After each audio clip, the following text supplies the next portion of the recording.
Match ল্যাবের সবচেয়ে বিরক্তিকর জিনিস আছে সকালে যখন খালাইয়া কইব আজকে দিয়ে বাজার করলা না, তারপরে কি করার সবে ঘুমলে কারণা দিলাম বাজার উদ্দেশ্যে। অনেকক্ষণ পরে কারিশকা মামন পাইয়া উঠে নিলাম আর বললাম বুট না কিনতাম। মাম বললো আপনি বড় লাগবেন, আমি জানি আপনি কই যাবেন। আসলে ওনারা জানেই এত সকালে ম্যাচরা বাজারে যায়। এটা নতুন কি মামার সাথে একটু ফাইজলাম করতে করতে কলেজ গেট পার হয়ে আর্মি ক্যান্টিনে চলে আসলাম।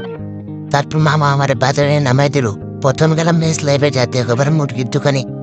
জাতীয় খাবার কারণ আল্লাহ 30 দিন থেকে 30 দিনে মুরগি থাকবই, হোক দুপুর কিংবা রাতে একটা লেটে থাকবই।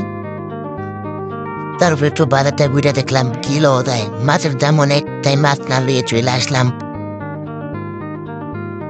এটা শুধু আমার ক্ষেত্রে এমন হয় না, ম্যাচ লাইভে সবার সকালটাই এমন হয়, বাজার দিয়ে শুরু হয়। যাই হোক, এটা তো একটা আনন্দ আছে, তার অনুষ্ঠান থেকে তারা বুঝবেন। আমার ঘুমায় কলেজ যেতে হইব। সকলকে ধন্যবাদ, দেখা হচ্ছে পরের ভিডিওতে।